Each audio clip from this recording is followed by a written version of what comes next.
On the final play of the ball game for the game winner. Good snap from center. Ball down. Kick is up. On its way. And it is good! It's good! And the Cougars rush the field. They win it on the final play of the game. 17-14. The final score. That is the end of the ball game.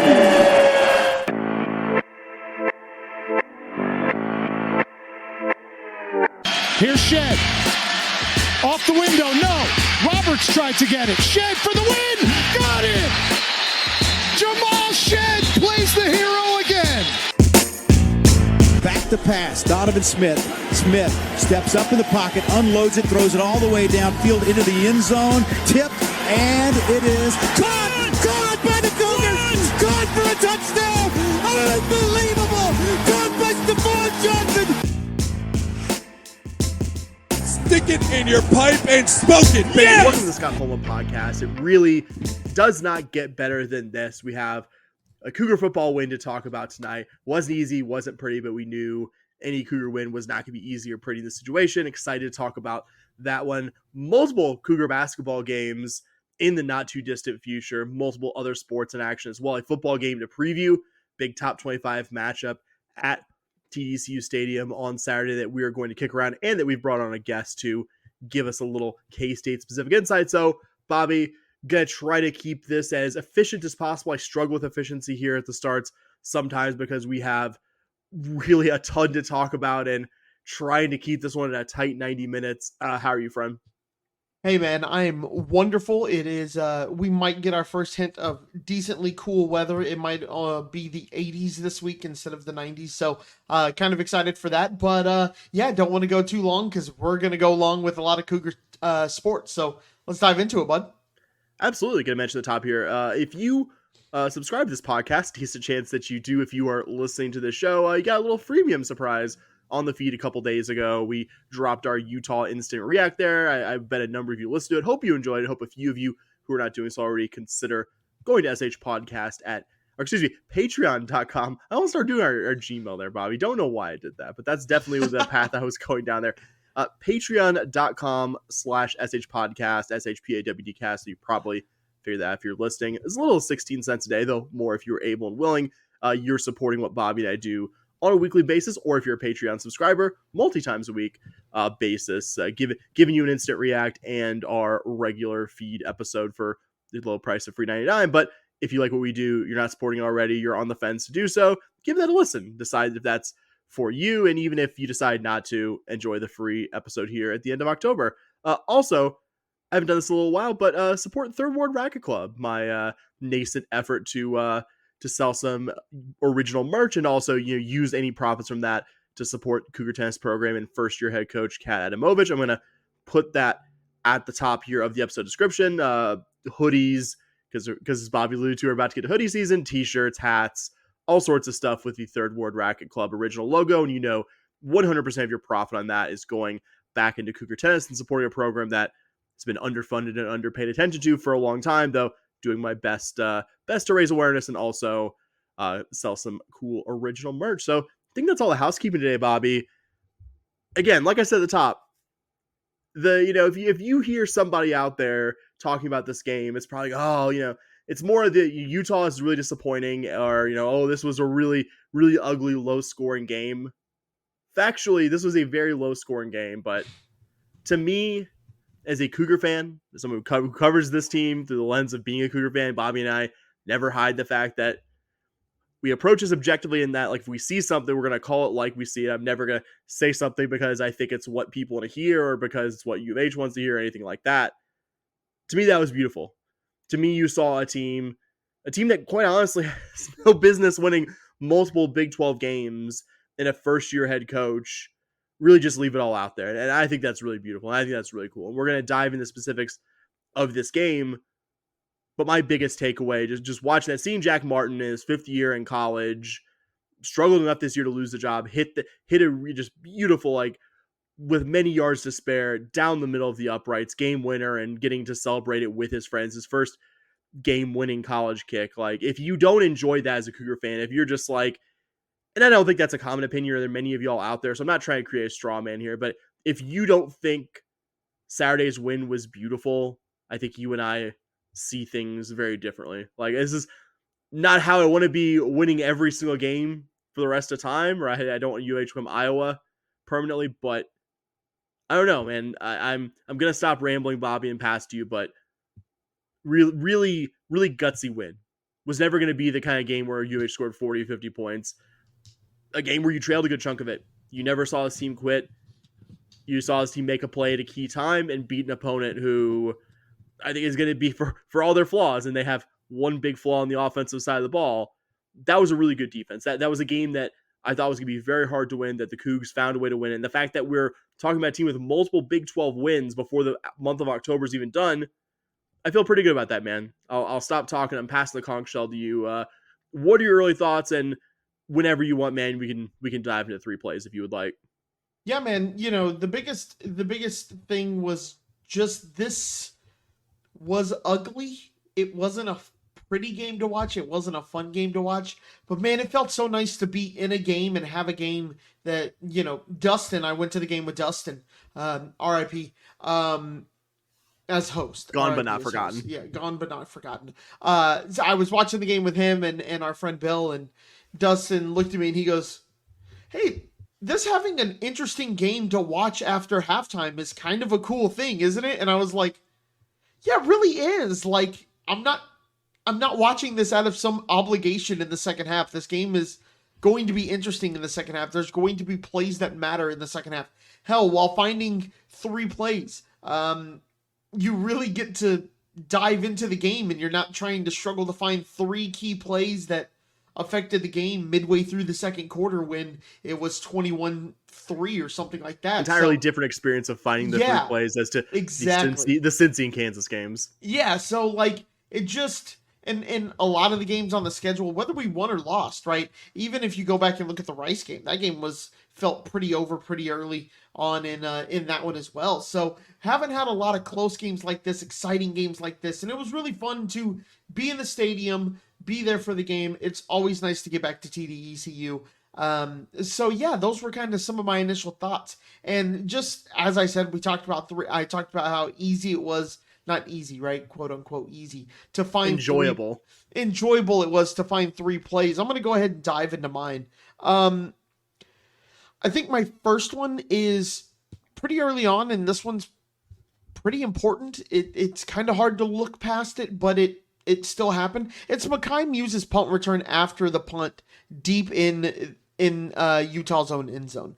It was already a short punt, and he makes him pay for that bad punt. He runs up, he gets momentum, and he returns the ball all the way down to the 23. With an offense that struggles like ours does, that early on, you just missed the 4th and goal. To start a drive at like the 23-yard line, that makes it a whole lot easier for the Cougs. And, you know, right after that, a couple of plays later, Cougs go down, score the touchdown. On just side note, a beautiful throw by Zion Chris. We can talk a little bit more about that when we talk about the game a little bit. But that punt return, if you don't get as good of a return on that punt return, the 38 versus the 23, that's a pretty big difference for this offense. If the punter gets a nice punt off and he catches it at the 50, you know, or the opposing 48, maybe you don't score a touchdown there. So I think that punt return, had he just fair caught it, I think you're still in a really good shape there. But to still get that return all the way up to the 23 makes it's usually pretty easy to score when you start almost in the red zone. So the second play is actually shortly after that, is the kickoff after the first touchdown.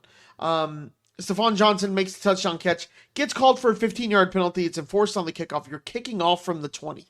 Kicking off from the 20-yard line. Usually you're thinking that the opposing team is going to get pretty good field position there. Jack Martin launches at about 60, 70, almost 80 yards, I think. I think they said it was like 78 yards on that kickoff. Ball was returned, but, you know, a hold takes it back to the 18-yard line. So instead of Utah getting the ball at probably the 40, 35, 40, somewhere in there after the penalty, Jack Martin with an amazing kickoff there. You get the hold. They're starting at the 18 with that 15-yard penalty. That's a huge flip of field position there. That could have been, even if you hold them there, and you don't give up a first down, you're still getting your next possession at about the 20, 30 yard line. So really big kickoff there. Could have had a lot of momentum there. And then my final play is with 36 seconds left in the third quarter. It's technically not a play, but it is a pre-snap penalty. You get a false start on Utah right there. This drive could have been kind of the dagger for the Cougs. Utah had just scored on their last drive. Cougs got the ball back, went 3 and out. Utah's driving up 14-7. Not seeing much resistance at that point. It's 2nd and 8. False start makes it 2nd and 13. Cougs get a couple of stops on the next couple of plays. You get a 3-yard loss on a quarterback draw, and then their third down play is a pass short of the sticks. Utah punts, keeps it a 1-score game. I know it's technically not a play, and again, somewhere Dustin is driving, listening to this, going, "It's not a play, it's not a play."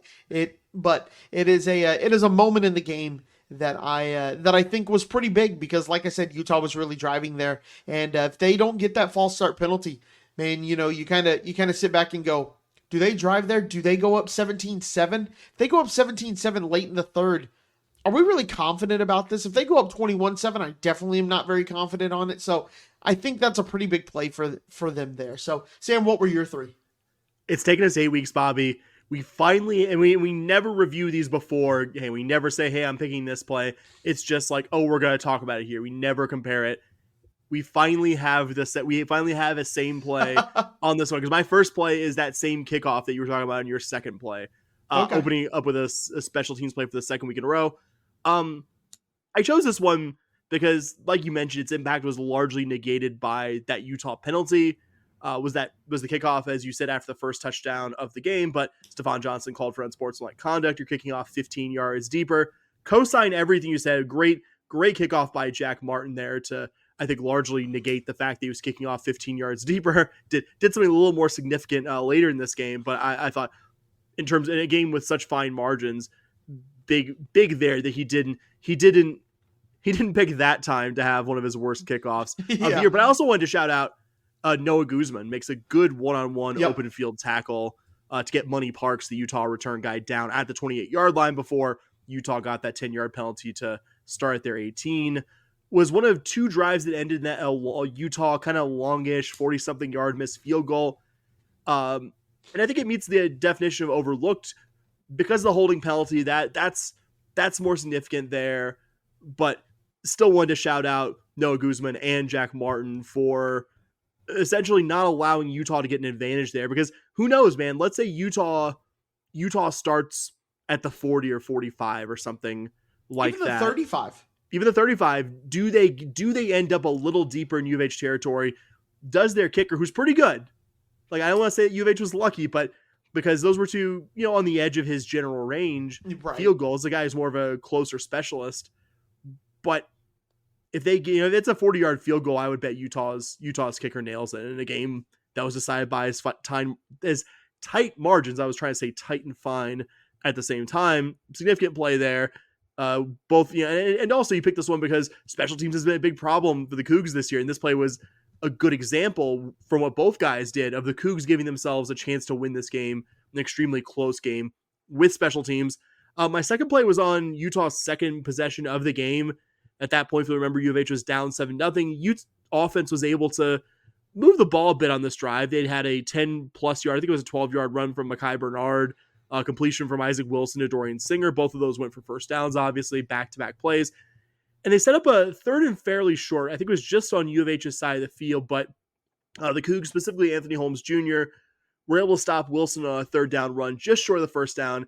Ended what looked like a dangerous possession with a punt on a drive where Utah already had a touchdown lead. I think, like you were talking about one of yours, I think you were talking later in the game when it could have been 21-7. I still feel like if this becomes a 10-0, 14-0 game, I think you almost start to get into the same spot you were last week against Kansas, but against an opponent with a much better defense. I think just getting off the field there after a pretty disastrous first drive, your defense starts getting back some confidence after a game where I'm sure after the Kansas game, their confidence was very low. So all that together, I think also if you're down more than 7-0, you might not be able to do the same game plan offensively as much as it was frustrating and conservative at times. I think certainly the benefit of hindsight, It's probably a good thing you weren't asking Zion Chris to throw the ball 25, 30 times a game against this Utah secondary. And the fact that you were able to stay within a touchdown allowed you to still have a pretty run first, at times pretty conservative, but also at times pretty effective offensive game plan. So my third and final play here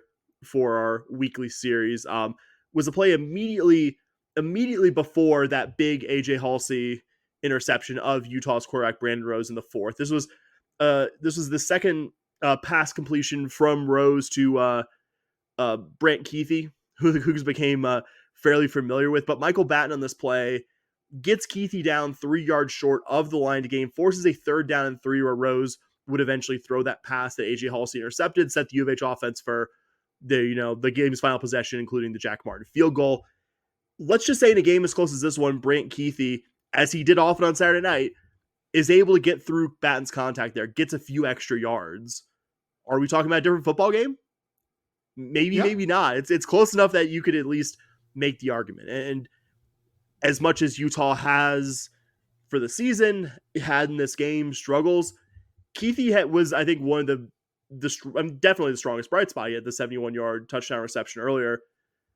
And that you were able to force a 3rd down there, makes a 3rd down that was, I think 3rd and 3 meets the definition of 3rd and short, but that the Cougar defense has been playing well enough to that point that 3rd and 3 wasn't a no-brainer for Utah to run there. I think all that together, I think that's why it was significant, and that's why it was my third and final overlook play. Bobby, if you'll allow me really quick, it sounds kind of crazy. We'll start with the offense here. To say that an offensive performance that produced 289 total yards, 17 points, it would be crazy to call that a good offensive performance. It would sound on its face to be crazy. I'll admit that. I will admit this before I launch this nuclear take. But I wanted to start out our offensive thoughts by making the case, if you'll allow me, that last Saturday was a good offensive performance with some context. Will you allow me this before I pass the mic to you? Yeah, man, go ahead. A lot of my argument is just to consider who the opponent is here. Even with their pretty terrible offense, Utah is still only allowing 16.5 points per game. And in the broadest sense, U of H, a team whose offense has been, if possible, even worse than Utah, certainly well below average this season, that you even got the points total that Utah came into this game allowing, because as I said a moment ago, they're allowing 16.5 points per game. That's notable. This has been a well below average offense that you even got to an opponent's average. I hate to sound like someone who has low expectations. I kind of have low expectations for this offense, man. And that, against Utah this year, only 2 teams have even surpassed 21 points on the Utes defense. This is a very, very good defensive team. Probably not the last time that Bobby or I says this here. Their next head coach, if you didn't catch in the broadcast, is probably going to be their highly regarded defensive coordinator, Morgan Scalley. He's at least the on-paper successor to the current guy, Kyle Whittingham. This will never be an opponent now or whenever U of H sees them on the Big 12 schedule in the future that will be able to put up, that U of H is going to put up gaudy totals against, if that makes sense. Whenever this game ends up with a Big 12 schedule, even certainly hope U of H has a better offense. This isn't going to be the kind of game where you drop 30 or 40 points on this defense. This is an opponent that wants to play a certain style. It's going to be a low scoring style. And that's probably going to be the case even after the season, when I'm sure both fan bases hope that Utah and Houston have better offenses. I think on a more micro game specific level, I think 2 things from last Saturday's game support my point, at least somewhat. First, that the Cougars rushed for 228 yards against this Utah defense. That's fucking impressive, Bobby. Full stop. I know that number is somewhat a product of the fact that you ran the ball 50 times and you were able to run the ball because your defense kept it close. But that number largely came from 2 freshman running backs and a sophomore quarterback making his 3rd U of H start against the best defense you're going to see all season. That rushing total, as I said a moment ago, is the most allowed by the Utes defense, most by a pretty good margin.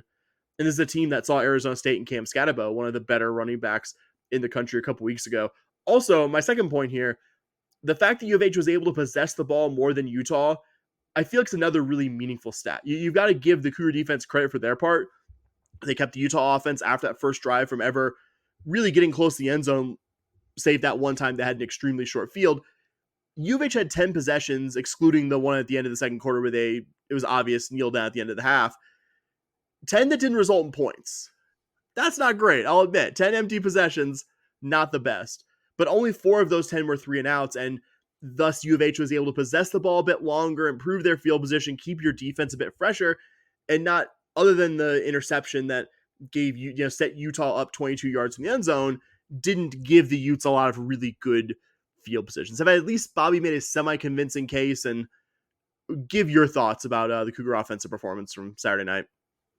Yeah, I usually disagree with you in terms of you grading this on a curve. You're like, hey, for this shitty offense, it was a good performance. And it's like, yeah, it was, but that doesn't make it a good performance. But on this case, I think I'll kind of agree with you. It really depends on how you'd like to look at this offensive performance, right? On one hand, you had 4.7 yards per carry. You ran for 230 against a very good Utah defense. The line looked really good in run blocking. There were holes to run through. It's really exciting. The offensive line looked good in run blocking. Just bowling guys over. Your running backs made guys miss. It was a really good performance. But on the other hand, you only completed 6 passes. And I'm sorry, it's hard for me to say that you have a good offensive performance when you attempt 13 passes and you only complete 6. Unless you are You only attempted 13. Unless you are a service academy or you are somebody running a triple option and you know that you're going to run the ball 50, 60 times a game. Look, it was working and you come away with the win. And I know I've said before that I don't care how we win. I just want to win, and I stick to that. But 6 passes completed, that is not pretty. But 2 of them were touchdown throws, so I will give us a little bit of credit there. Like I said earlier, I want to talk about that throw to Stephon Johnson. Just an absolute dime.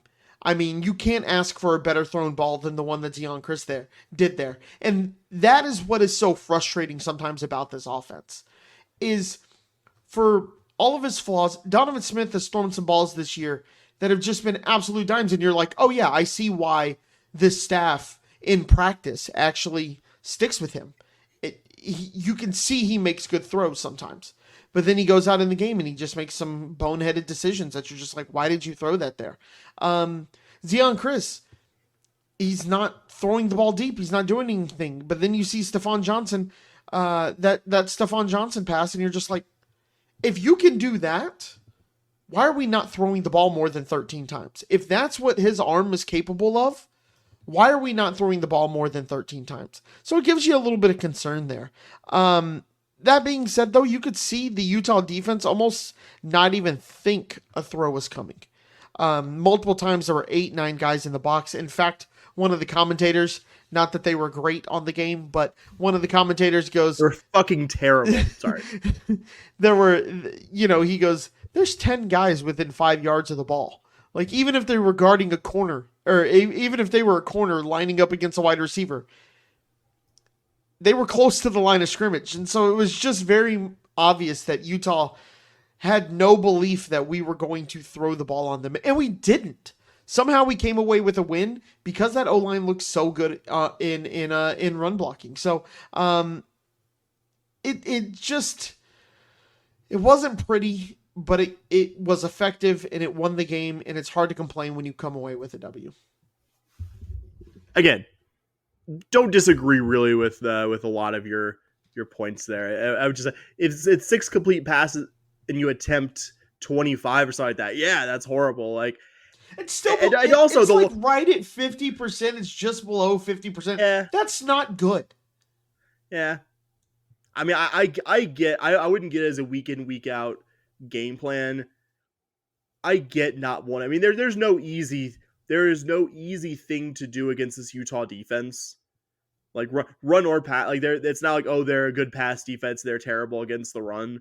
But relatively speaking, easier team to run than throw on. Like it's pick your poison. Like like if we come back here and Zeon Chriss throws the ball 25-30 times and maybe completes like only a few more of them, we're having the opposite conversation. You're like, well, why are you picking this game to air it out? Like, I guess we don't really have the answer until we have assuming 4 more games of mostly Zion Chris playing, where it's like, oh, okay, that was a bespoke game plan to Utah, or that's kind of what they want to do week in, week out, which I don't love as much, though. Again, I sort of understand it, can sort of wrap my mind around it, and frankly, in this season, I just want what works. This year, I don't care how ugly it looks. Like, it's if you can get somewhere, and I think that's how you feel as well. Like, is it my preferred one to watch? Maybe not. This year, I just want what works. I just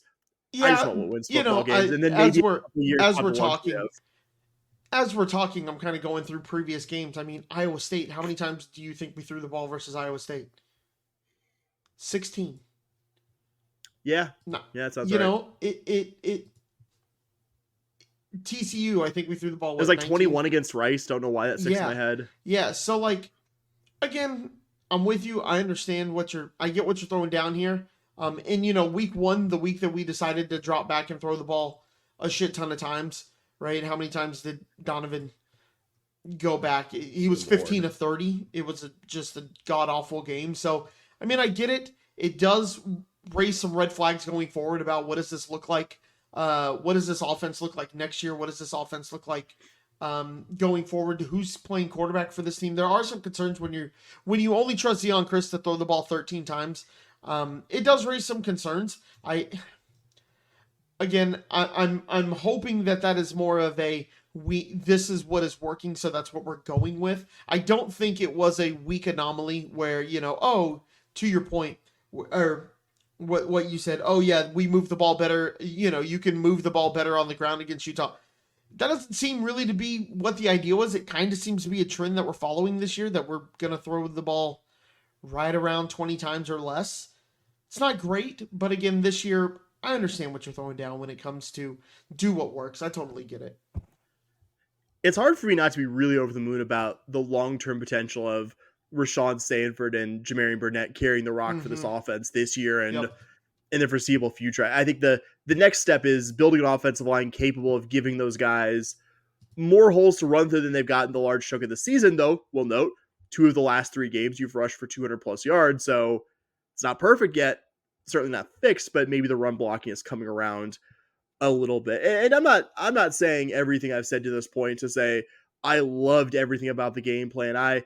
That I wasn't texting you multiple times like, really, that was the call we made there. It was frustratingly conservative times.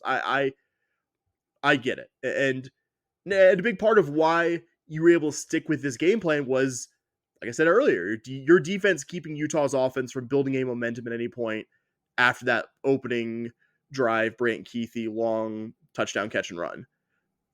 Like you did earlier, Zion Chris should get credit for, I think, 2 very good throws on the touchdown passes. And also, I think, like we said on the React pod, should not, I mean, I know the official score will always have Zion Chris with 1 interception, but that was about the most not at fault on a quarterback interception you will see. Was the throw perfectly on target? No. Was it insanely within the range they Division I backer receiver should be catching the ball? Yes. And not at all Zion's fault there. Yeah, was the throw a little behind him? Yeah, but do you expect your running back to make that catch 100 times out of 100? Also, yes. Yeah, you're a Big 12 running back, you should do it. Crazy 3 games of performances from your offensive line. The TCU game, which I think we agree was the best all-around offensive performance you've had this season from the Cougs, probably did better than you would think pass blocking for Zion Chris and also some for Donovan Smith, given the 3 sacks they allowed for the box score, ran the ball over 200+ yards, gave Zion Chris enough of a pocket that a lot of your initial offensive success in that one came from Zion Chris pass plays. The Kansas game, where you allowed 6 sacks and just absolutely got your butt kicked, not remotely acceptable on any level. And then this one, where your run blocking was good enough that you actually had some long runs. You had a 50+ yard run from Jamarian Burnett. That you actually had multiple plays where you're like, oh yeah, like Rashawn Sanford finally had a good hole to run through there, that you were actually opening up holes against a really good defensive front. Like, that's good. And you didn't allow a sack either. I don't think there was that one play where Zion Chris escaped seemingly the entire Utah defense to run for the first down. Insane play. Worth highlighting just on that merit. Should be in the season highlight, all that good stuff. I thought they did it pretty. I mean, you didn't drop back and pass a lot, but there were a lot of times where I was like, oh my God, he had like a half second to make his decision there. The few times you did pass, I thought he got a pretty decent pocket, which maybe that's a product of the fact that you weren't passing very often. It kind of caught him by surprise the few times you did do it, but give him credit for the times actually you had pass plays. I thought they gave Chris a pretty decent pocket. I mean, bottom line, not the praise performance, but the Cougar offense played well enough to allow your team a chance to win, and I don't think either of us would have taken that as a given when we previewed this game last week.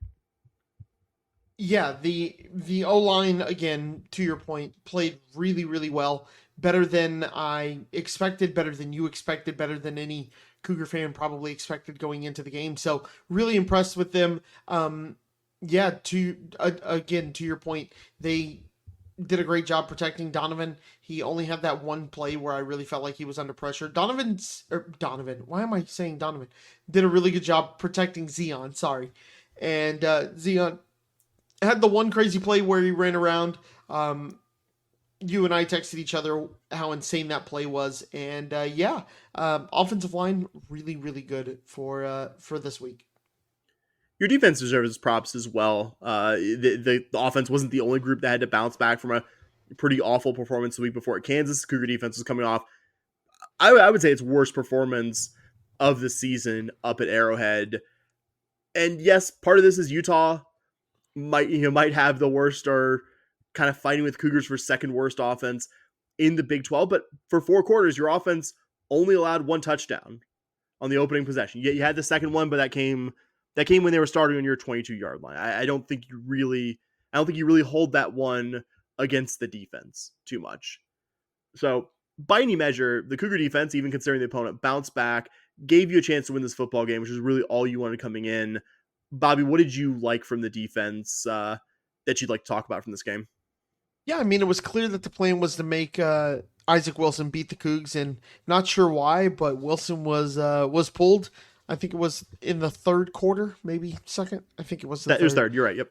I know he had some injury. He kind of had a wrist in the first quarter, but it really seems like he was pulled for performance. And if that was the plan, was to put pressure on him, it certainly worked enough for him to get pulled.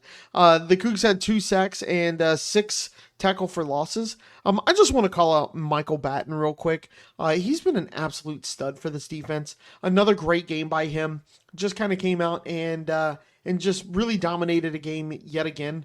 But yeah, this defense got to the quarterback, created a lot of pressure, didn't give up a ton of yardage, didn't give up, except for the one big play, there were no real oh my God moments from this defense. On the big touchdown, Utah's first touchdown, you almost get home, you almost get a hand on the ball, you miss it by a little bit, you miss one tackle. And as soon as I saw the first missed tackle, I went, uh-oh, because you saw down the field there were about 4 linemen headed that way. Those guys are on scholarship too. That's kind of that sometimes other teams can make plays too. You're not the only one who has the talent on the field to make plays. They got lucky that ball wasn't deflected, wasn't batted down, slipped a tackle, boom, to the house. You take that play out, overall, really, really good performance by the defense. Definitely one of those games for me where the box score didn't match my vibes from watching it, at least how it came to the Cougar run defense performed. I think now I see where I was incorrect there. And I never thought the run defense did badly in this one. It was probably just a couple of the longer runs from Mekhi Bernard and Jalen Glover that skewed my perception of how that group performed. Don't want to make it all about how the Utah offense has been not great and take the credit away from a Cougar defense that did everything you needed them to do here. Keep this game close, allowed it to be a Cougar win, forced a critical turnover that gave you, I think, they gave you exactly what you needed to run out the rest of the clock and ultimately get yourself, not be super far from field goal range to win this game. I think if I was a Utah fan, Bobby, I'd be kind of losing my mind that they took the bait and attempted 37 passes with true freshman Isaac Wilson and Brandon Rose, who hadn't thrown a pass in a college game before Saturday night. Yep. Not that their run game was super effective or that U of H's game plan was perfect, but I don't know. I probably would be looking at U of H's super heavy run game if I was a Utah fan thinking, why didn't we at least try that? Not that the Cougar There's run a lot defense, of similarities between the two offenses. Why would you exactly. not? Yep. But I think credit to the Cougar defensive front. I think they would have made that a little harder to do, and that you could say your defensive front and Utah's defensive front that your group performed on a level like Utah's defense. After the last couple seasons we witnessed of defense before this one, I wouldn't have ever expected that sense to be coming out that UH's defense outperformed a counterpart that is, I would go so far as to say, a lot of years the gold standard of really stingy, tough physical defense. Like there have been some whoppers this year. The last game is K State was one.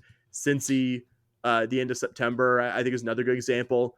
I don't think you can truly fix a defense that was in as bad a shape as U of H was and bring in almost an entirely new group of guys and not periodically have those blips, but to have the high points that we have seen most this season.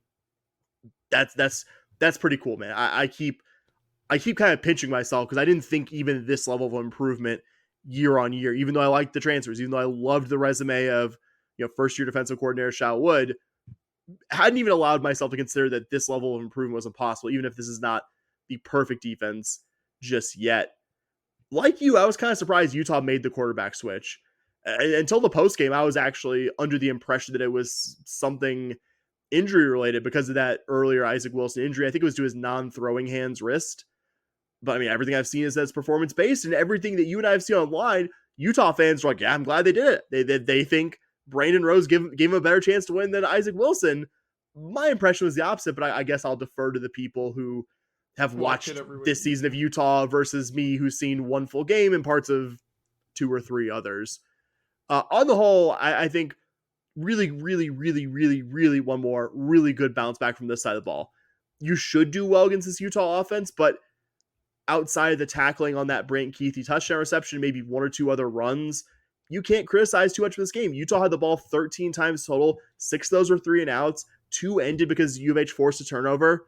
That's real good. I'll take that every week, no matter what level of opponent is coming out. Oh, they're a bad defense. Yeah, you made them look like a bad defense. You held them under their really shitty season average. Like, you did everything that I think you could fairly ask of this defense. The job was simple for this game. Keep Utah under 20 points and maybe force some turnovers to make your offense's life a bit easier. Big check on number 2. Did that at the most critical juncture of the game with that AJ Halsey pick. And that your only other score besides that Brant Keithy touchdown was one where your opponent started your 22 because of an interception that Stacey Sneed had no business mishandling the way he did. I thought really good. This thought isn't offensive or defensive specific, Bobby, if you allow me, but I thought this game in TCU were a reminder of how good this team can be when they're the team that plays cleaner football, when they're the team that makes fewer mistakes. They're the team that commits fewer penalties. Not that you played a 100% clean game, but again, 2 data points in 3 now where the Cougars be a Big 12 opponent who had, I think, has at least one side of the ball that's playing above average. TCU, it's the offense. Utah, obviously, the defense. These things aren't linear.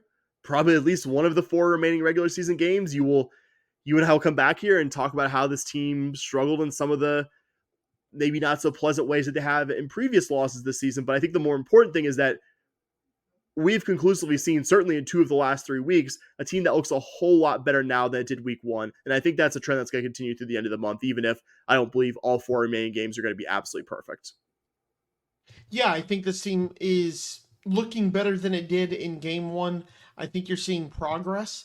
You're seeing this team look more and more like what we wanted it to look like starting with game 1. I think if you put this team that played Utah or that team that played TCU against UNLV, maybe they don't win, but they play closer than 27-7. This team that played TCU and plays Utah beats Oklahoma or gets close 16-12 again. Puts even more pressure on them. Yeah. But, there was also the Cincinnati game. You got to kind of remind yourself that Cincinnati did happen, and this team is capable of that. And I don't think, next week that we could show up and not go, this was a terrible performance by the defense, a terrible performance by the offense. The thing that's going to be interesting for me going forward is you have 2 more top 25 games, and I know I'm looking way ahead, but you got 2 more top 25 games, and then you got 1-0 every week. Yeah, but then our job's not to go 1-0 every week. That's fair. We're not the players. I want the players to go tongue firmly planted in cheek with my last comment, absolutely.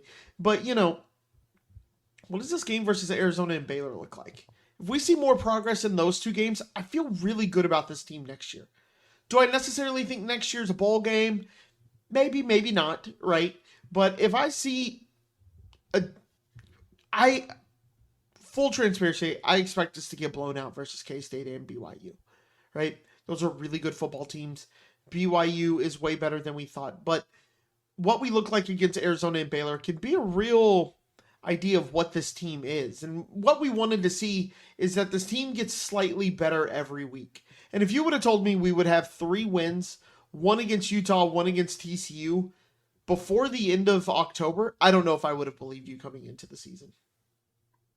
Certainly wouldn't have believed it after the Cincy game. Bobby, what do the Cincy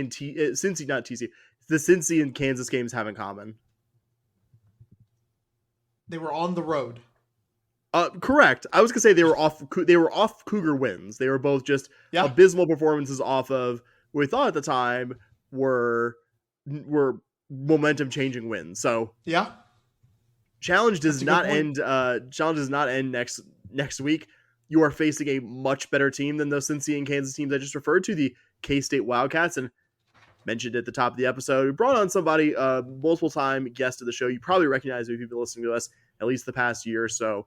Our friend Scott from our fellow 10-12 podcast, Boscoe's Boys, is here to give us the 401 on the K State Wildcats, tell us about one of the Big 12's best teams and what we can expect to see on Saturday afternoon at TDSU Stadium. So check out what Scott had to say about this week's opponent. What is going on? This is Scott McFarland, host of the Boscoe's Boys podcast, the K State representative here in the 10-12 network. Before we get into everything, I want to thank all the fine folks at the Scott and Holman podcast, that is with a PAW, for interacting with me, helping with my show, and asking me to help with theirs. All of you who are listening should celebrate this great Houston podcast for the work they do, not only during football season, but throughout the entire sports season. It is the best Houston fan podcast, I think, in the world, obviously. I absolutely love this show, and I love being able to contribute. I'm coming to you guys live from Shawnee, Kansas, just a mile away from where Willie Fritz went to high school and got his own coaching career started at Shawnee Mission Northwest. Look, if you want to talk about the 30,000-foot view of the season so far for K-State, I feel great. Weirdly enough, there is a lot of angst coming out of that game with KU, and I don't think there should be angst. All week, every single K-State show, including myself, said that, hey, this KU team is better than at the time 2-5. They still have all the pieces plus Jalen Daniels from a team that was up late in the fourth quarter again last year in Lawrence, and they do have a good coach in Lance Leipold. So I'm a little surprised by the reaction by the fan base as a whole coming out of that game. But I'm feeling quite good. If you would have told me that we are going to be sitting at 7-1 at this point in the season, I would have said, wow, I've predicted everything correctly. Granted, I did not have us losing the game versus BYU. I thought maybe we'd drop the game to West Virginia. But I'm feeling pretty good, and hey, 16 straight, no matter how it comes, is great over your in-state rivals.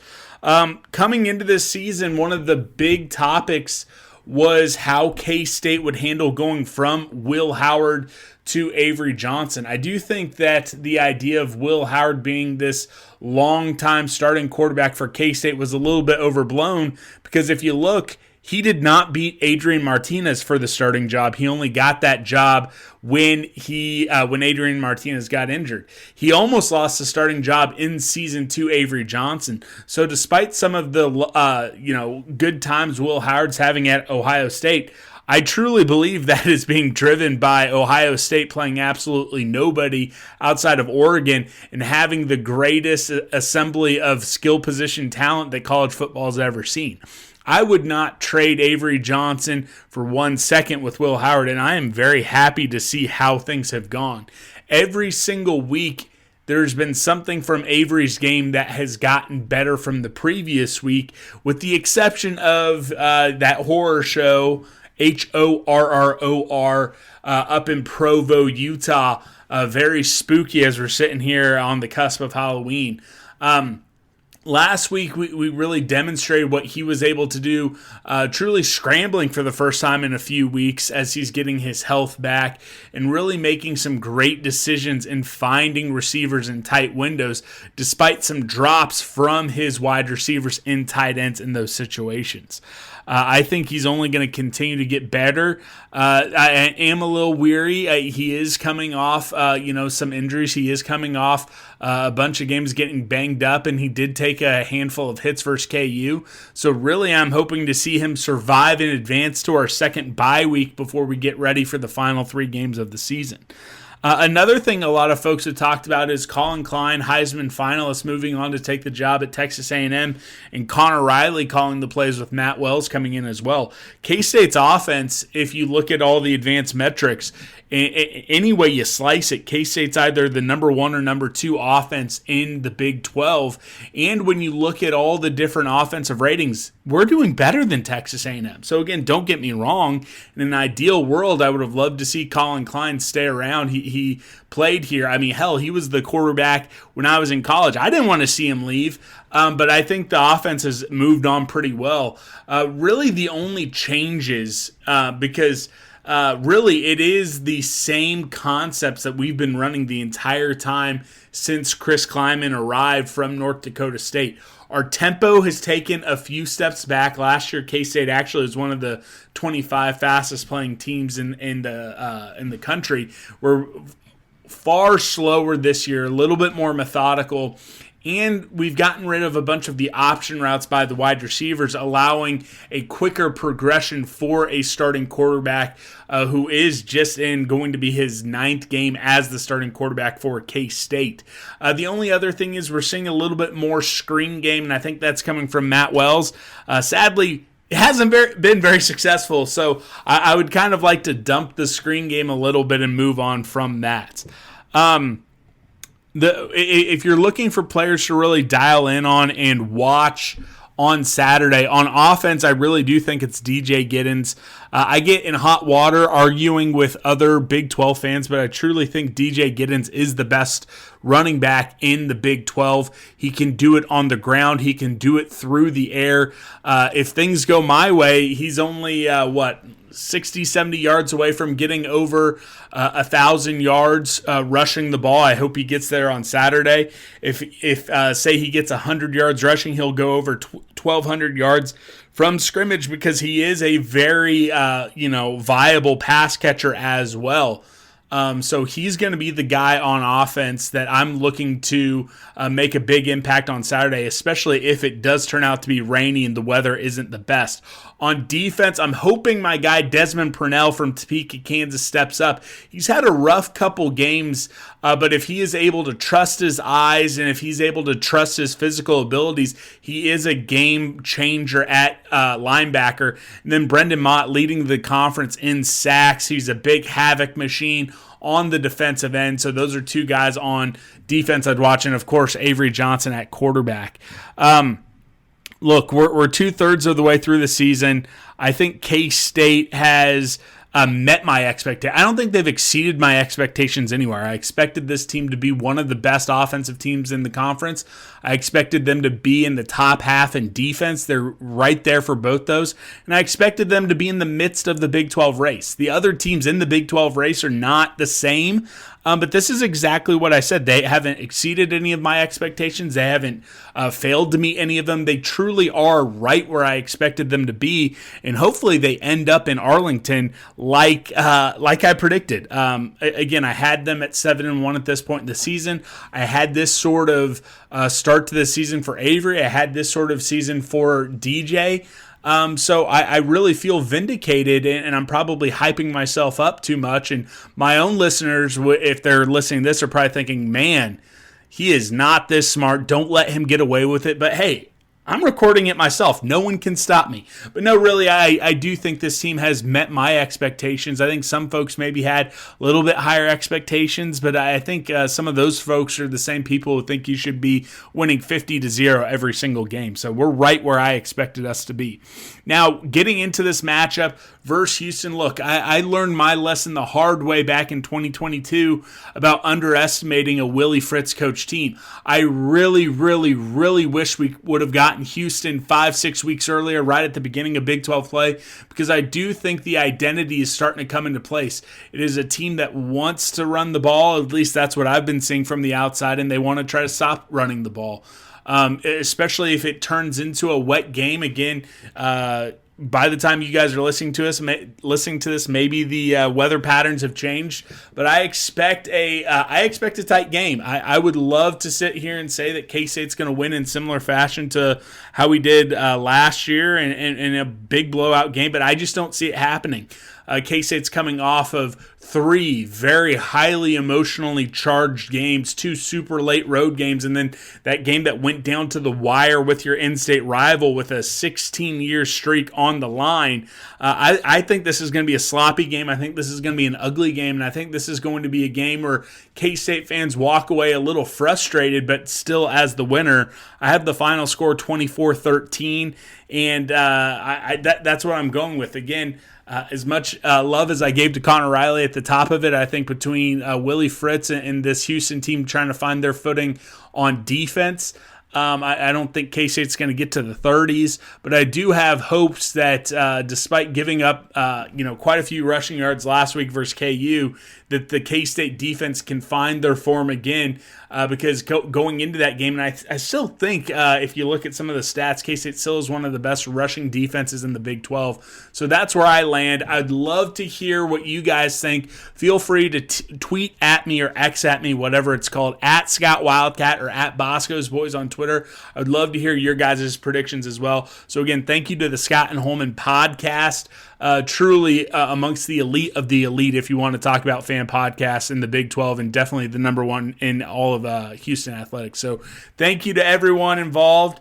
And again, I'm hoping I'm happy on Saturday, but I have no doubt with Willie Fritz at the helm in Houston that the come up is coming, and you guys will be bowling probably next year, and you'll be in Arlington before you know it as well. Great stuff by our repeat guest, Scott. Later this week, you can also check out our return spot on his podcast, Boscoe's Boys, giving our U of H perspective of the football game we have coming up here on Saturday. We really like having guests like Scott because no amount of prep work that Bobby and I do and trying to make an effort to watch games that include future opponents can prepare you as well for learning about an opponent than having someone who actually covers that team week in, week out like Scott does. So acknowledging our inferiority here, Bobby, what have you learned about K-State that you think is worth mentioning here in this podcast? Yeah, they're such an interesting team when you kind of watch them. It's very much, I just feel like their offense is an enigma. As weird as that sounds, it's. Do you stop Avery Johnson on the ground? The quarterback Avery Johnson on the ground? Oh, okay, then he has the ability to beat you with his arm, right? He doesn't turn the ball over either. I really believe this K-State offense is what a Willie Fritz offense running at full capacity is going to look like. And what if you gave Willie Fritz truth serum and said, what does your offense look like? He would point at this Kansas State offense and he would go, I want it to be slightly run heavy, but I want to have the ability to take the top off if I need to and to really get the ball in the hands of some of my playmakers. And you can look at Avery Johnson as a big problem, but we also can't ignore DJ Giddens, their starting running back. He's averaging 6.5 yards per carry, which is just an absolute insane number. It's going to be an interesting matchup for this Cougar defense. This Cougar defense has looked good all year. We've said it multiple times how impressed we have been with this defense, but this is going to be a unique challenge, something that we haven't really faced this year. And Sam, we haven't done great against quarterbacks who can run this year. So Avery Johnson's going to be a real adventure for us. And then, their defense is no slouch either. They're ranked 27th in SP+. And, I know you're not a huge fan of these counting stats like this, but kind of looking at the point per game stat, it doesn't exactly scare you a ton. They can give up some points, not 40, 50, 60 points, something like that, but teams are scoring against this Kansas State team. The difference is Kansas State is also scoring a ton. So that's just something I kind of noticed going through their games this year is teams putting up 20 plus points was not out of the ordinary for them. Do I necessarily think that means good things for the U of H offense? No, I've seen this offense look horrible against worse defenses. So I think you can score. I don't know if the Cougs are going to, but it has looked okay against some good defenses. This might sound like a bland way to appraise an opponent, but I mean the exact opposite when I say it. K-State is an unbelievably competent program. Bobby, that's the level of competence I aspire for U of H to achieve on a year in, year out basis, hopefully in a few years here under Willie Fritz. Not that they've been perfect. I think you talked about some of the imperfections, or they haven't had to have some pretty dramatic wins. They needed late game heroics to beat Colorado. They had a late touchdown drive there. Kansas, they had a 50-something yard field goal to win that one last Saturday. Scott talked about him plenty. Avery Johnson, their sophomore quarterback, is such an intriguing player. Usually when a team loses its veteran starting quarterback to a top 5 blue bloodish kind of program like K-State did when their multi-year starting quarterback Will Howard left for Ohio State, and the line coming out of the fan base is, I think we're actually more excited about the younger heir apparent. Usually I hear that and say, okay, like whatever you have to tell yourself to be happy. This is a case where I'll actually buy it 100%. Johnson was a consensus 4-star national top 100 recruit out of high school, was the top player in Kansas by every recruiting service.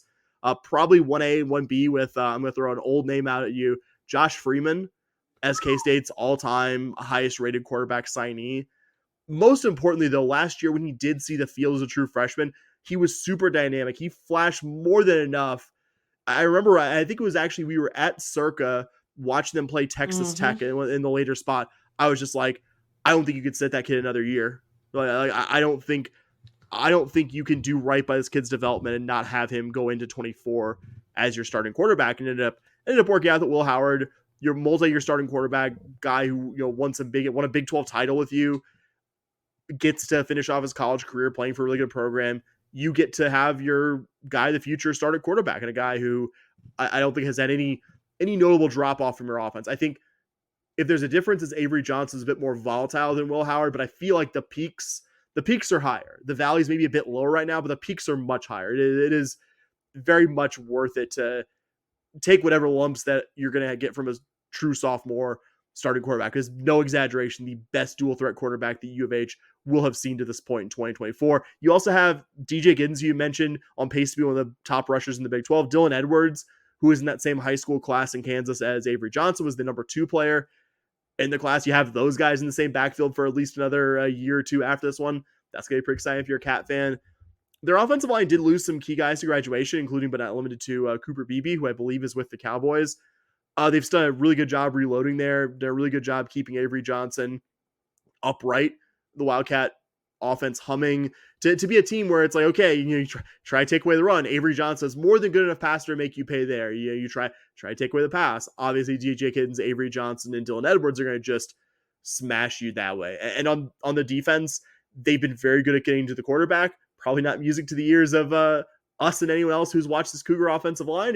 If you want to really stake your claim that the Cougar offensive line has improved, well, buddy, this would be a good week to start it, because Kansas State might be the best pass rushing defense that you see this year. They've had a couple of guys in that defense, veterans, who've made the step up from being, good, honorable mention all conference level guys to very good first team all conference, maybe even defensive player of the year conversation kind of guys. Want to single out a couple of them. Senior pass rusher Brendan Mott, who's on pace for double-digit sacks, and senior safety Marcus Siegel, who leads the Cats with 3 picks.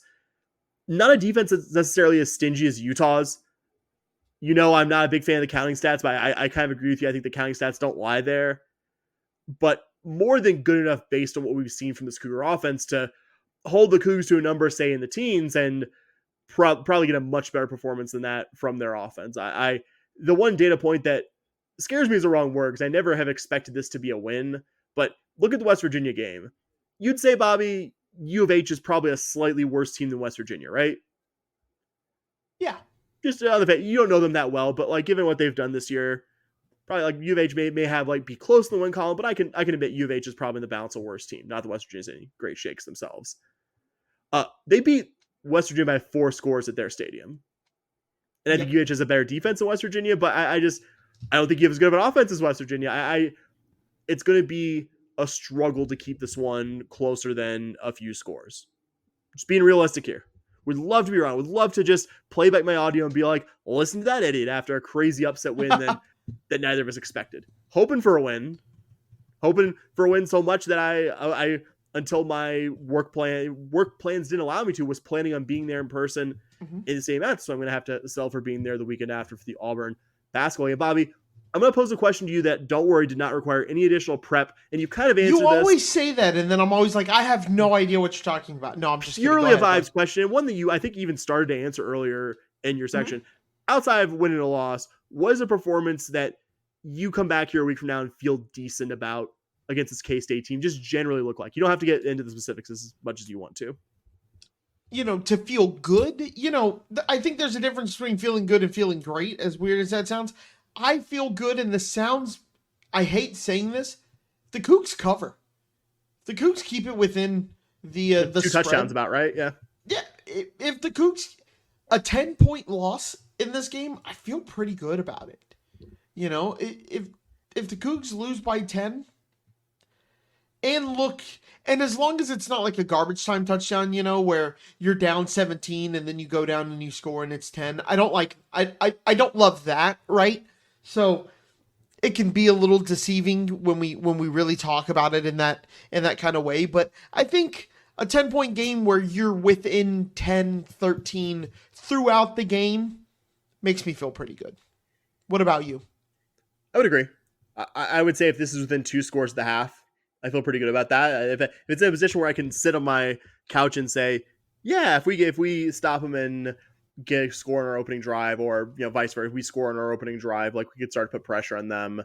That's not like you and I texting each other like, all right, what time are you available to react on this? And I'm already planning out the next 30 minutes, and maybe even maybe doing the dishes or doing prep work for dinner or something like that, and watching this game with 85% attention. Because let me tell you, the entire second half of the 2023 K-State game, I watched it. It was on my TV from the first kickoff to zeros in the clock.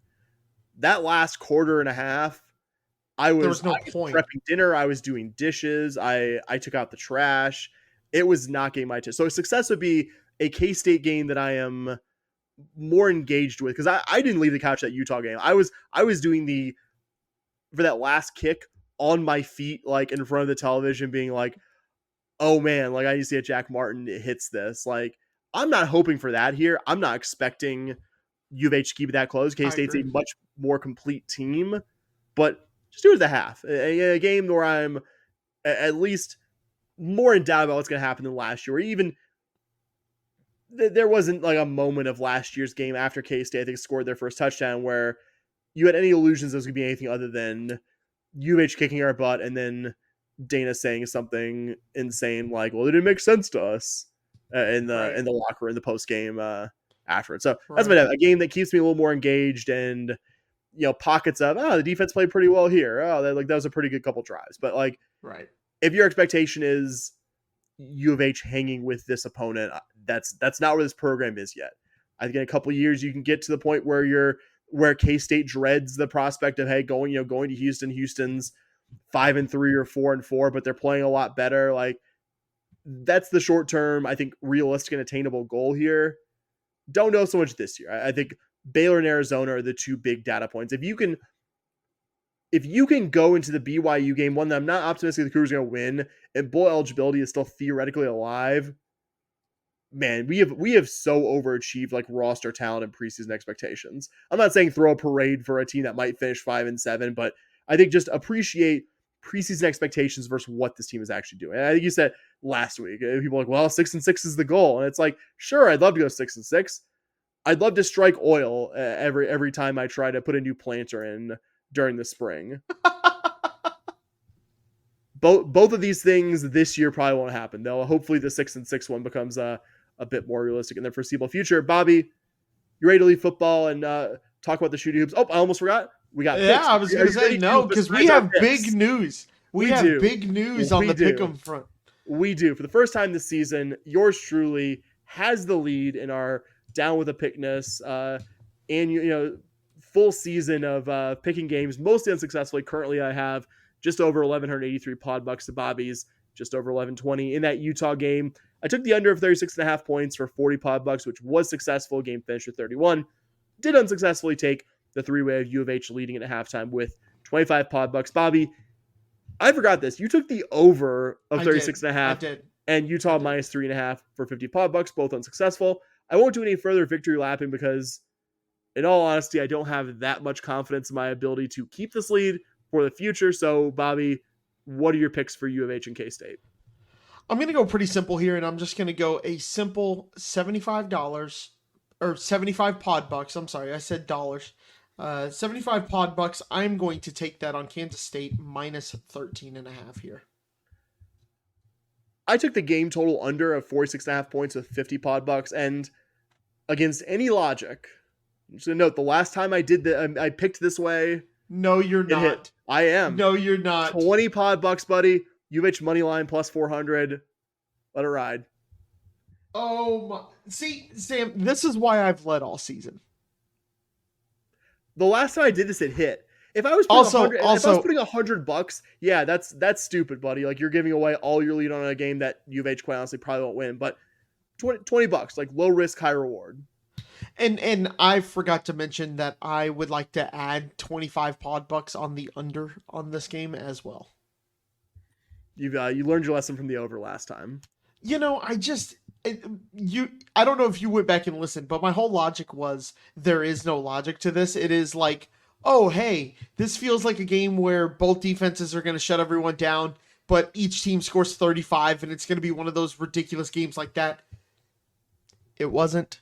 But to be honest, you got to be honest. 17-14 was closer to the line than you probably thought it was going to be. No, I thought it'd be low 30s. I thought it'd be high 20s, low 30s. Like, if this number had been 33.5, I don't know if I would have had the courage of my convictions to take the under. I probably would have just stayed away from the total entirely. Yeah. 36.5, I was like, I feel good about this. I feel like if nothing else works, this one will. All right, Now are you ready to leave football and talk a little shooty hoops? Yeah, of course. Who's not ready to talk men's basketball at the University of Houston? This is true. This is our reward for a football season that has had some high points, and it's been really rewarding to watch this team build something and all the things we talk about week in, week out about becoming a better football team in November and September. A little more rewarding to talk about the preseason top 5, top 10 team that regularly makes deep runs.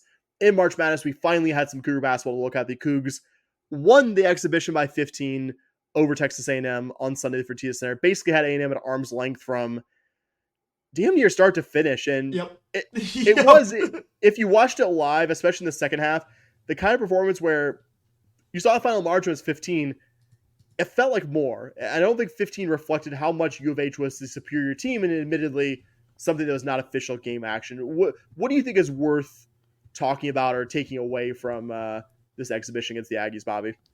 To your point, it wasn't official, but man, both teams were playing like this was a game that counted towards the records. It was going on the record and on the resume. So that was really fun to kind of just watch and see. It felt like a really good scrimmage in terms of knowing what having the intensity that you kind of want. Sometimes these scrimmages don't go that way. Even the super secret ones, they don't always go that way, but this one really felt like a regular season game. Just some of my takeaways was the biggest takeaway was the performance of Milos Uzan. You won't get any kind of crazy eye-opening stat line from this game. You go back, you look, you're like, oh yeah, I mean, what's to be impressed? But he really looked like he fit in the system. Is he Jamal Shed? Of course he's not. It's hard to replace Jamal Shed, if you even can replace a Jamal Shed on a roster, right? you can't expect him to come in and be Jamal Shed. But that being said, he looked comfortable and the team looked comfortable with him. When you have somebody like him kind of coming in, you get worried that passes don't hit guys in hands where they want it to be, or, there's miscommunication, and you just didn't see that. So that was really comforting in terms of being a fan watching it going, oh, this is going to be a little bit of a seamless transition. Not that he's going to be, Jamal Shed. The other thing that I noticed, Mercy Miller got a good amount of playing time. I had PT written down. Points too. Yeah. But, he got 11. And while Sampson hasn't shown that he exactly loves playing freshmen, he will if you're really good, right? This game kind of made me wonder if we're going to see Mercy Miller a decent amount this season. And if we do, that provides a ton of depth for this U of H roster that, last year we thought this team was going to have depth, but injuries kind of took them out. It looks like this team could be even deeper if we add Mercy Miller and Mercy Miller starts to get some really, really good playing time. The big scare or worry that I took out of the game was the Cougs went 3 of 10 from the free throw line. It's been kind of a bugaboo for this team since Sampson got here. It's kind of one of the, I never feel super comfortable closing games out with free throws, and going 3 of 10 doesn't exactly assuage those fears. Yeah, Uzan was really impressive. Agree with you on that one. Especially impressive. We found out afterwards Sampson was on with John Rothstein earlier this week that Uzan had not played against Ole Miss in that secret scrimmage prior. So this was his first.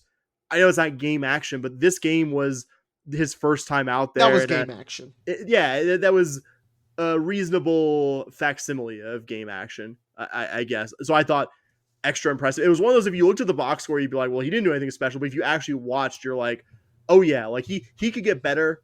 He will get better. But I see what Sampson saw to make him the priority to, you could never truly replace Jamal Shed, but to be the point guard of this program, and that why he's a guy the staff coveted, even though some of his numbers in Oklahoma didn't jump off the page. I like that we got an extended look at JoJo Tugler and Jacob McFarland at the 5. Because you sat Javier Francis. Sampson made it very clear afterwards, Francis could have played if this was a season opener. Yeah, wanted to rest him, wanted to get an extended look at the two guys you just mentioned, which I think is good. Not just based on one preseason charity exhibition. LJ Crier's in for a big, big season. LJ Crier is going to be really, really fun. I think you saw him about halfway through last season. Bobby, I'm gonna combine Formula One and Cougar basketball here. Two things we love very much. You know how the season 2022, where Max Verstappen, the defending champion, where he really got into his groove, was a race where it was at Azerbaijan, where he was just so far off the lead. Not like he was like 4th, so he wasn't that far, but he was far enough off the lead that he's just like, you're not winning this race. So him and his engineer played around with settings, and then they realized near the end of the race, like, ooh, we got something here that feels really good. We're going really fast. Like, if we could start a race near the front, we're not going to lose very often. And I think after that race, he lost, like, he didn't win 2 or 3 for like a season and some change afterwards. That game, that was LJ Cryer against Kansas last year. I remember I watched that one in person at Fog Allen. We were down by a bunch. It was pretty clear. Oh, that game was I would say about the under into the game. Yeah, the under 8 by the under 8 media timeout in the first half. It's like, okay, Kansas just isn't losing this one today. And UVH was out of that one, but you saw LJ Cryer. It never got Kansas really that nervous, but he was just hitting shots, and you could kind of tell through the season at that point, like, he came in with his rep from Baylor as a prodigious shooter, and not that he had done badly at the start of the season, but you could tell, and you mentioned, I think that was one thing. You were the one I think that was the best at bringing it up on the show. Like, hey, he doesn't look like he's necessarily in a rhythm yet. Like, he's doing some good stuff. He's contributing. Clearly, he was better defensively than we expected, but it hasn't clicked for him offensively yet. For a guy who's as good as he was at Baylor, hasn't clicked there. I feel like that Kansas game at Fog Allen, not that he had no other poor shooting performances from last season, because even the best guys will have off nights. Like, that's where the F1 to college shooting guard comparison kind of breaks down there. But you saw a much better shooter game in, game out in the back half of last season through the tournament. And I think now with a full off season plus last one in this program, I think LJ Cryer in this year's offense is going to be really fun. I think we're going to see something I think we're going to see something close to the Baylor LJ Cryer, but a guy who, unlike Baylor era LJ Cryer, can actually defend a bit more. Terrence Arsenault, easy to forget about him because he missed so much of last season. The season before that, he was a freshman dealing with all the things that freshmen normally deal with in their first college seasons.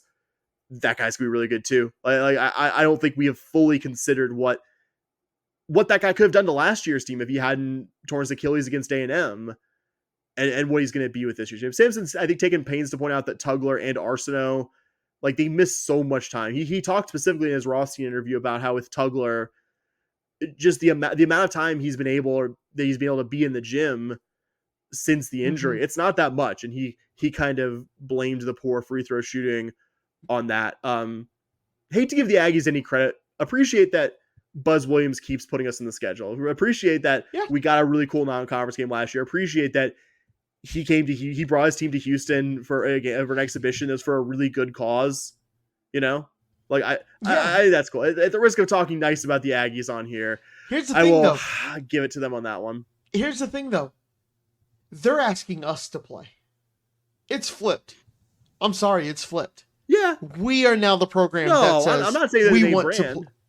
Right, but they're still a good tournament. They're a good tournament caliber team. Like they're not like a top 10 team. Oh yeah, no, absolutely, absolutely. But we are now their test, right? Oh, yeah, we are now their test, right? It's kind of one of those beautiful situations where, you know, back when we were in Conference USA, it was like, oh, I really respect Tech for putting us on the schedule. Tech played us on the it's reversed. No, yeah, we are the ones who put A&M on the schedule now. We are not the ones who. We decided that, we'd like to play this difficult in-state rival conference game when we could play somebody a little bit easier down the road, you know? So it just makes me feel good to be able to say that, like, we kind of get the big brother A&M a little bit on that one. Oh yeah, no doubt about that one at all. We'll also finally see in the coming week the Cougs, after a 7+ month layoff in a game that counts for the wins and losses. The Cougars will be hosting Jackson State on Monday night at the Fertitta Center. Bobby, you were actually in person the last time we played Jackson State, right? I was. Yep. I don't really know that much about this year's team. Their star scorer from last year's team, Ken Evans, is now playing for Florida Atlantic. They do have a super intriguing guy who was a one-time elite recruit, junior guard Deshaun Ruffin. He was the former top recruit in the state of Mississippi. Played his freshman year at Ole Miss, where he averaged 9.5 points per game. Left that program last year, and Chris Beard took over, was actually slated to play at Jackson State, but missed all of last season hurt. Everything I've read, he's healthy for the starting season. So will be interesting for him as a test against the Cougar backcourt. Hard to say too much else about them. Largely new roster. Should be like middle of the SWAC. Ken Palm projects this to be a 33-point Cougar win. Don't really have much to add here other than I'm excited to see Cougar men's basketball that counts. And this one probably won't be terribly close by the under 16, under 12 in the second half, if not sooner. Yeah, last year I was at the game and it was actually closer than we kind of. Oh yeah, it was. You know, kind of later into that game, the Cougs eventually pulled away. But I remember last year it was kind of like, okay, like let's go ahead and okay, this has been fun. We're playing with our food a little bit much here. Okay, thank you for finally eating. You know, it's kind of like if you've ever had like a sick animal, and you're kind of like, okay, they're going to the bowl. Okay, they're just kind of smelling it. All right, come on. Okay, good, they're eating. Okay, good. my 1-year-old cat OJ after he throws up on the wood floor. Something like that. Also, Cougar basketball in action. This could be Cougar women's basketball program that I think we owe a season preview here. Not going to sugarcoat it. UH is projected to be 16th out of 16 teams in the Big 12 preseason poll. And I think what frustrates me is that I was actually somewhat intrigued about what this team could have been if they were 100% healthy in the last month.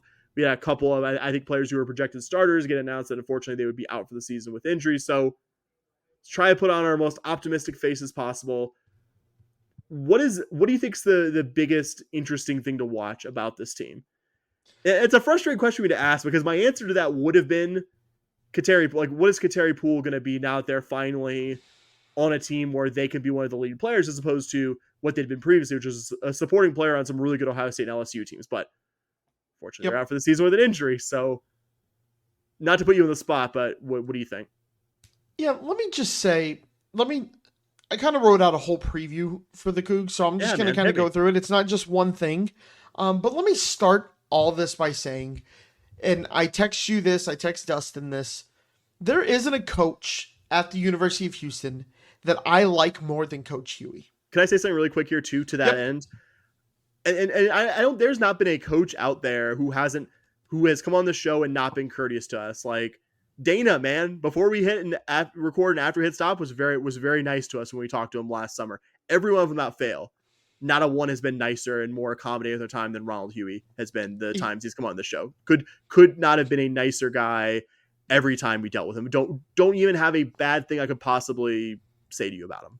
Yeah, he's I remember one of his first years, I went to a game up here versus TCU. I think this was probably year 1 or 2. Probably year 2, I think, because we moved up here. What was the Penn State bowl game in the freezing rain that you went to? I was like very into 2013, versus early Pitt. 2014. Yeah. No, very into 2014, early 2015. 15. Yeah, so that would have been his first year, right?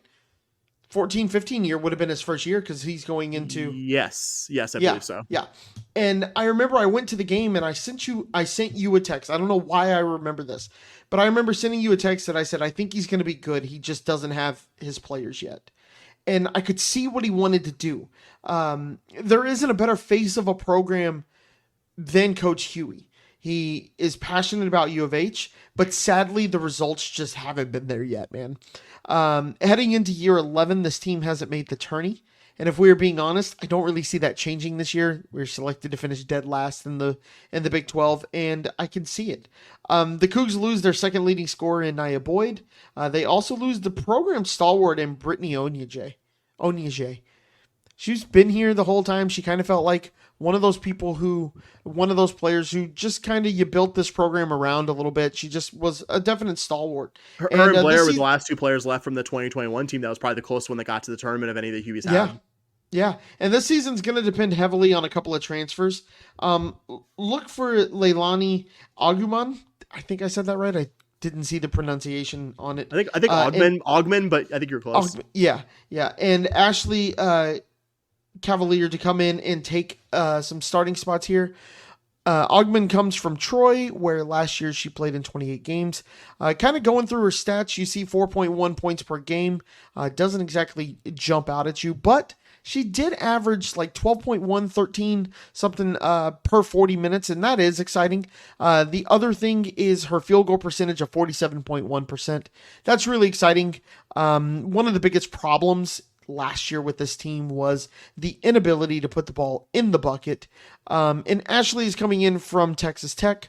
On this team, defense plays a massive role, and that's kind of where she excels. Kind of looking at some of her stats at Texas Tech, she led the team in steals in a couple of games and things like that. She's going to have a bigger, more prominent role on this team, so hopefully we see kind of that jump in some of those stats there. So, Sam, I kind of have a starting lineup of McFarland, Avalon Miller, Clevalier, Layla Blair, and Augman. What do you see that being any different than what I kind of have? I'm kind of hoping Gigi Cook plays well enough to break in the starting lineup. She was a really good recruit out of high school. Played a decent amount, not a ton, but like a decent amount for a Maryland team that's annually in the top 25 and usually making pretty decent NCAA tournament runs. If you'll recall, that was the original program Angel Reese was part of. It's been a pretty consistently good women's basketball program, but she's also had a year of not playing. Yeah. Also, was still a bench player for Maryland. Like I don't know if she necessarily will be at that level. And I think I specifically highlighted Kateri Poole at the start, but I wanted to also mention Malia Johnson, one of the other players who probably I would say it was probably your front court's Malia Johnson and Peyton McFarland if Johnson is healthy. She averaged a little under 9 points per game last year for the Cougs, started a lot down the stretch, probably slots in at the 4 this year. Poole is a really intriguing player. I really hate that we're not going to see them this year for the Cougs. Was on the 2023 LSU National Championship team, was dismissed from that team early last season, but was still a really critical role player on one of the better women's basketball teams of the last decade or so. Was also a bench player for an Ohio State team the year prior to that in 2022 that went to the Sweet 16. Those would have been two starters that I think take the pressure off Layla Blair, which is the chief job here, which is Layla Blair, who's an incredible scorer, incredible face of the program, but can't do it all. Like no player can do it all. And I think those would have been two of your most supporting players that you unfortunately won't have. I'm intrigued by Cavalier, however it's pronounced. But she hasn't done much as a scorer. Kiera Merchant, another player I wanted to mention, local kid, high school recruit, really intrigued me early last season, but her role kind of seemed to drop off as the season went on. Could have been hitting a freshman wall. I don't know. I still thought there was enough there to be hopeful about and was glad she was on the roster this coming season. We haven't mentioned her. I might say also Ilea Love, a super senior 6'1" guard who played previously at Georgia Tech and Louisville. She's really intriguing. 2 seasons ago, she shot 40+% from 3-point range at Georgia Tech, started nearly every game for a pretty good Georgia Tech team that season, but that was also 2 seasons ago. And she did play a decent amount off the bench for a very good Louisville team, but saw a decreased role from when she was at Georgia Tech. And I like her body of work, but you're always a little nervous when the last really strong season was multiple ago. Some interesting players, but I think without Johnston and Poole, it's hard for me to look at this and see a supporting cast here that's going to be enough to help Layla Blair. I don't think this team is going to win this in Big 12 play. You posed a hypothetical question to Dustin myself, was who's going to have a better winning percentage in a year, women's basketball or the recently ended Cougar soccer season. And Dustin and I both, I think, pretty confidently answer we think women's basketball is going to be better. I don't think this will be one of the Big 12's better teams, but I think this team can get a few conference wins. I know it doesn't sound like a really strong endorsement here, man. Yeah, right. And to give Huey credit, like this program has generally done better in seasons where we had kind of modest expectations in the last 7 or 8 years under Huey. But I think there's a ceiling here, and that ceiling is still probably being one of the 3 or 4 bottom teams in the standings when it's all said and done. Yeah, I mean, when you look at the schedule too, the season won't be an easy one. This conference is so good. To your point, selected dead last in the preseason poll, and honestly, we were way at the bottom. It's like almost nobody voted for us to get out of the bottom. And it's hard to argue, right? There's nothing that you see that makes you go, oh yeah, no, this team's going to suddenly come in and we're going to pull a BYU in football this year and we're going to just go in there and go undefeated and just show everybody who's boss. Would I love to see it there? Yes, absolutely. We actually talked about if we had a hypothetical lottery money or Elon Musk money, what would we do? Which programs would we want to make our number 1 programs or our number 3 program behind football and basketball? And I said women's basketball was one of my 2 answers. So I want to see it work. But defensively, this team does that really well. The full court pressure. If you like fast-paced, upbeat basketball, Ronald Huey team is not a bad one to watch. They're going to run full court press the whole time, but you run into some problems when you play a good team that can break your press, and then we are forced to set up a half-court defense and a half-court offense. This team just does not do well in a half-court offense and, does great out in transition. You get a turnover or you get a missed shot. This team gets out and runs and does a good job. And, the whole philosophy is they miss the shot, you get out, you run, you get an easy layup or an easy spot up 3. But when this team's got to get into a half-court offense, it gets ugly, and it gets ugly fast. I was at the TCU game last year where the Cougs went a full quarter without scoring. 10 minutes of basketball without scoring a point. And that was because TCU... And that wasn't even the only time that happened that year. You opened the first quarter against West Virginia not scoring against them too, which is, man. Yeah, and so it's just... When this team has to get into a half-court offense, it just gets ugly, and it gets ugly quickly. That pressing style, they'll get teams sometimes. Like they'll be in a game where that's really clicking in the offense, which was just really a struggle, is humming a bit better. And it's fun when this team turns an opponent over a ton of times and turns that into a bunch of points and maybe wins a game you're not expecting. Like that's cool. But man, the offense was really bad for a lot of conference play last year, and there's not a clear sign that that's going to be better. Yep. I hate to end it on a bummer. So I will end on a slightly more positive note that the Cougars will open against UT RGV next Tuesday night at the Fertitta Center. And the positive note there being, I think, even with any of the question marks the Cougars have, probably an easy U of H win. And given that you have a couple of more difficult non-conference opponents immediately after that, you have UGA and former UCF coach Katie Abraham Henderson, and then your crosstown rival Rice. So I think an ideal opponent to start the season. And with the Big 12 schedule that's looming on the horizon, I think if any team has earned a confidence-building start to the season, it's this one. Yeah, just want to make sure that we don't get lulled into that false sense of security that we've gotten with some of the other teams that we might talk about here in a couple of segments. Yeah.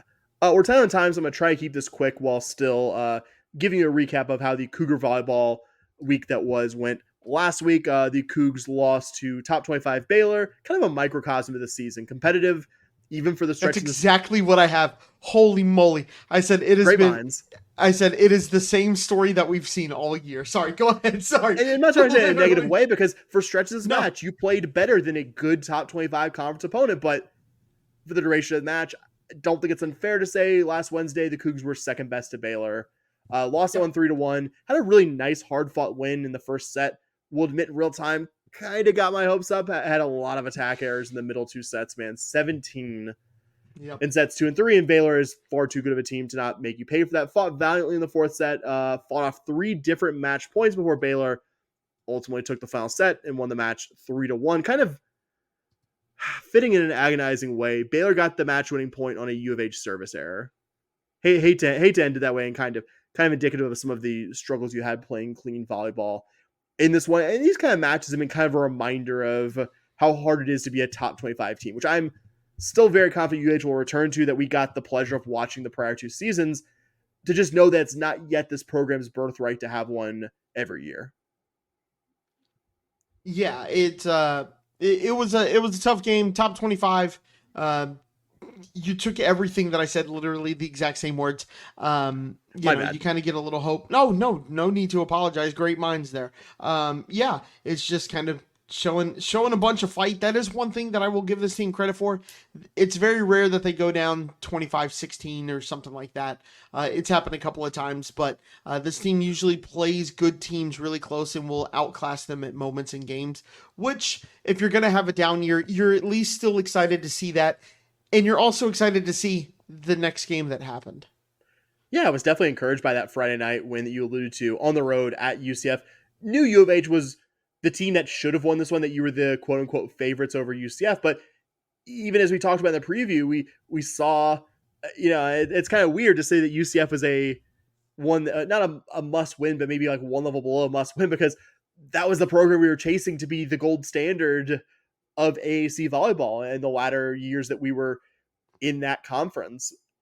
I think, the Cougs had maybe the best set of conference play in the opening one in Orlando. You hit 435. You just blew the doors off UCF to win that one 25-13 to kick off the match. But I think what's most important from this one is the fact that UCF won a really close, hard-fought second set, and that you didn't see the Cougs outwardly panic. Even they were down 17-13 in that third set, a really critical set, one that I think if UCF takes it, we're talking about a different result here. You saw the Cougars really finish that one strong, win 12 of the final 17 points to take the third set, and pulled away about halfway through the fourth one to win the match 3-1 and win the final set with not very much drama.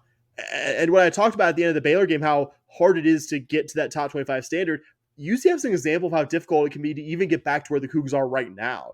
Because they lost some transcendent program players after that 22 season, none more important than McKenna Melville.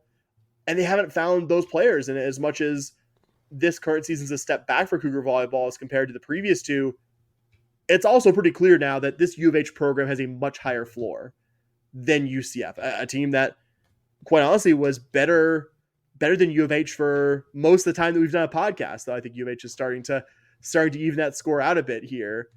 So it's good to see, because this is a brutal volleyball conference that, when you do get one against a lower standing team in this league, that U of H is still conclusively better than those teams like UCF. Yeah, I mean, last week we said this is kind of one of those games where you want to make sure that you're still doing better than them. And you did. You came out, you won the game that, you won the match that you were hoping to win. And you wanted to kind of prove that you're not the bottom of this conference. Even in a down year, we can still beat some of the the lower mid half of this conference. Quick notable performances here. Her first return trip to her home state of Florida as a Cougar, Angela Grieve went off. 21 kills, hit 333, 13 digs. Doesn't get a whole lot better than that from one of your frontline players. Annie Cook took most of your reps at center, had 43 assists, and wanted to also shout out a name that we have not mentioned on the show before, redshirt freshman outside hitter Ashlyn Bellamy. She had a career high 11 kills and hit a super impressive 476 in Orlando, a match you should have won, but won't take it for granted in a reloading year that this is still a team that can beat a conference opponent on the road in 4 sets. And you got another pretty winnable one here coming up on Friday night at the Fertitta Center. Obligatory mention that the Bearcats are coached by former Cougar head coach Molly Alvey. They're currently 2-6 in Big 12 play. Their lone conference wins have come over other cellar dwellers, UCF and West Virginia. They're currently on a 6-match losing streak. Not really a ton notable here. Should be a Cougar win. You don't count those as a given. But the first time since West Virginia at the beginning of this month where the Cougars have drawn an opponent that you actually look at and say, like, we wanted them to beat Iowa State. We thought they could, but we didn't think, they should roll in 3 or 4 sets over Iowa State. It was a very different kind of game there. Cougs should roll in 3 or 4 sets in this one if this team is playing their best volleyball right now. If this team is do what they're capable of in this one.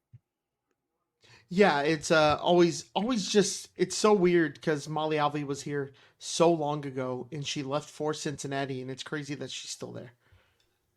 Yeah, exactly. Mercifully, the Cougar soccer season that I'm about to talk about here ended Friday night.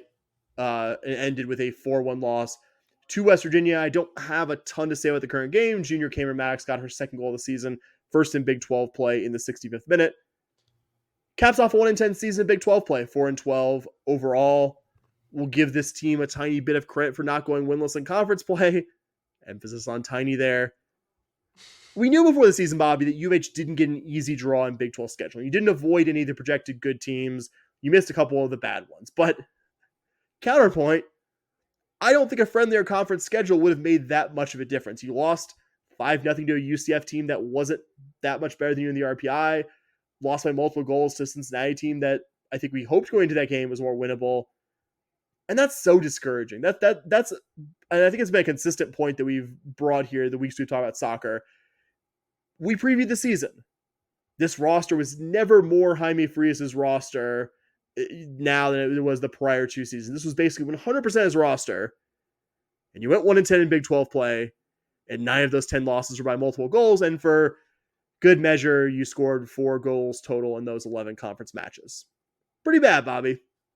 Yeah, I think you feel a lot more comfortable with the direction of this program. If I can take 1 win in Big 12 play if you don't get blown out every game. We got blown out every game. You know, obviously I'm not okay with 1-11, but you know, and this isn't even that great of a soccer conference is the other part, but like, if you just look competitive and you get a couple of bad bounces, you can kind of explain it away, but you can't explain away 4-1. I think our expectations this season are pretty reasonable. And we don't think, this program should be competing for a Big 12 title, even though this isn't, like you said, that great of a conference. This is not the same level of conference it is for men's or women's basketball or volleyball. Like this is actually one of the weakest sports that we compete in the Big 12 in. And I don't know if U of H is going to make a change. I haven't been able to find out anything about whether Frias got a 3-year contract as he finishes his 3rd year, a 4-year contract when he was hired before the 22 season. Going into the season, I was willing to entertain that, hey, maybe year 3, this guy has all of his players' team performance better than the prior 2 seasons. Okay, something could happen here. Not anymore. I mean, whether they let him go this week or 12 months from now, I don't have any belief that it'll ever happen from here. And you could correctly say that U of H right now is pretty tight on money. It's not the highest priority to make a coaching change in a non-revenue sport. And I don't disagree totally, but I think that ignores 2 important things. Are you familiar with the concept of the opportunity cost, Bobby? It's kind of a business school thing. Okay. Yes, wasn't sure if even though I'm not a Bauer graduate like some people on this Bauer College of Business. That's right. That's right. That's right. So C. Ted Bauer's name is on my sheepskin there in the other room. No, but seriously, I think the most important thing is the opportunity cost. I think of not hiring a really promising coach who's 90 minutes east of UNI 10 right now, Nathan Kogan at Lamar, who did have somewhat of a down year this year, but his previous 2 seasons were so good that I really don't care. And frankly, I actually consider it a blessing for the Cougs that he might not be on teams' radars as much because Lamar was just an okay average Southland team this year. The guy won 30 conference matches and won the regular season and tournament titles both of the first 2 seasons at Lamar. If he could do that here, and he had a good run prior to that as an assistant at A&M during a really good run for that program, if he can do that there, I'm not saying he's going to immediately start winning Big 12 titles here. I think he could maximize this program's potential in the Big 12. Is maximizing it maybe being like a lower middle of the Big 12 standings team? Possibly. We're so fucking far from being a lower middle standings of the Big 12 team right now, Bobby, that I'd just be curious to see what this program's max is. So, maybe next year he goes out there, has a season more like the first 2, and I think at that point, he could probably get better jobs than what the University of Houston is. I think my second reason is more simple, though. I think keeping around a massively unsuccessful coach tells your fan base that there's no point in caring about women's soccer because the wins and losses don't matter to the people in charge. And that's frustrating. I know you can't fire every coach after one bad season. I know the priority of, letting go women's soccer coach is less important than big picture, a number of things in this athletic department, but there's no indication if you bring him back that you have any interest in being serious, that you were just literally running down a contract to save a few bucks, which might be a necessity, but doesn't send the best message if you want your fans to be more than just football, men's basketball fans, which I think we preach that gospel here on this podcast on a week in, week out basis. We cover every team here. It's not just a obligation thing. We genuinely, Bobby and I, follow every team that U of H offers to some extent. How can I tell you to follow this program? And then U of H is like, it doesn't matter that the guys won 4 conference games in 3 years. We need to save that money. That's yeah. It's that simple. Just you have to at some point, if you're going to field the team, which you could talk about different laws and things like that. If you're going to field the team, though, at least care a little bit about it. All right, gonna end on a happier note, Bobby. We are gonna go to the Peaceful Greens, the pimento cheese sandwiches, and the cool iced teas. It's Golf Corner.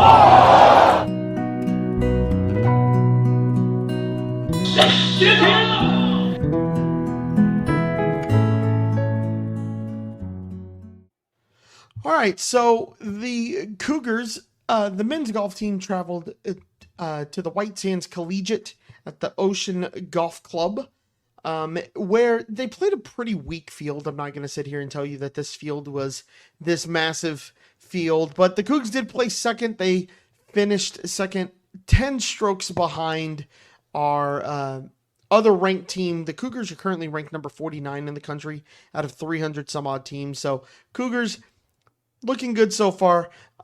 Did lose by 10 to Charleston, which is ranked number 40. But the only other ranked team was Emory, who is number 4. You hear that and you get excited and you go, Emory's number 4? And then you realize Emory's a D3 college. So, but still you had to beat a D3 number 4 team. And I bet you they have somebody decent on their golf team. But the more exciting news coming out of this one was Hudson Weibel going 16 under, finishing second in the tournament, getting that silver medal. And then you also had Wolfgang Glow get 4th place in finishing 12 under. So super exciting stuff there. The course doesn't appear that it played too difficult. Charleston goes 50 under, and the Cougs go 40 under. Ball State, who finished in 3rd, goes 26 under. So not an overly difficult course, it appears, but finishing second in a tournament, no matter what, is always exciting, even if that's about where you should have finished in the first place. You did finish ahead of host and fellow Big 12 competitor West Virginia in it, who finished 23 strokes behind you. So overall, pretty solid tournament. Not one that you're going to go, oh my God, this team is destined to finish number 1 in the country or something like that. But you are going to get, you finish second in a tournament, you still deserve a shout out on the pod. I was gonna say at least two of Emory's top 5 golfers are gonna be named partners in a law firm in like 15 years. I was thinking about my setup joke to that, but no, cool to see Hudson Weibel. And it's their guy named Brian Hansen. That guy will definitely be a exactly big upset. He didn't have a letter, like it wasn't T. Brian Hansen. To be honest. All right, Bobby, you want to take us home? Yeah, man. So that's it for this week. This has been a long one. I think we're at about an hour and a half recording this pod, so I'm going to try to make this quick. If you have any feedback for us, we actually do appreciate it. You can reach out to us on social media, SH Podcast on Twitter. If you miss Dustin, maybe you think I suck as a co-host, that's fine. You can always reach out to Dustin on Blue Sky at podcast.bsky.social. If you actually go and to the Blue Sky account, you will actually see a nice little Easter egg from Dustin in the profile. So kind of fun. Go check that out. If you hate all social media, I get it. If I wasn't raised in the social media age, I'd hate it too. But if you hate social media, but you still like tried and true email, you can always email us at shpodcast@gmail.com. If you want to back us financially, trust me, we appreciate it. This hour and a half isn't just an hour and a half that we do every Tuesday. This takes a couple hours of research. And, we actually watch like the soccer games and stuff. So this takes time. This takes effort. We appreciate you guys supporting us. If you want to throw some money at us, we appreciate it. If you don't, please continue to listen and support the Cougs. That means more to us than anything else. But it's $5 a month, 16 cents a day. Right? 16 or 60? I never do the math right. You were correct. You were correct the first time. 16. 16. Perfect. I figure if I'm wrong, you'll interrupt me. So 16 cents a day, $5 a month, gets you access to the premium episode that you saw in your feed earlier this week. We just wanted to give you that little preview. If you want to give us more than $5 a month, we will definitely take that as well. We are open to renaming this podcast if the money's right. I didn't even discuss that with Sam before I said it. A few zeros behind it, but we'll listen. Yes, but we'll listen. We'll listen to any offer that you throw at us. But with all that being said, we appreciate you guys listening. We appreciate you guys supporting the Cougs, supporting our sponsors over at Charlie Hustle. We really appreciate it. They appreciate it. We love you guys. Thank you so much for supporting the Cougs. Thank you guys so much for supporting us. And Sam, what do we always say, buddy? Go Cougs. All right. Go Cougs. Let's go.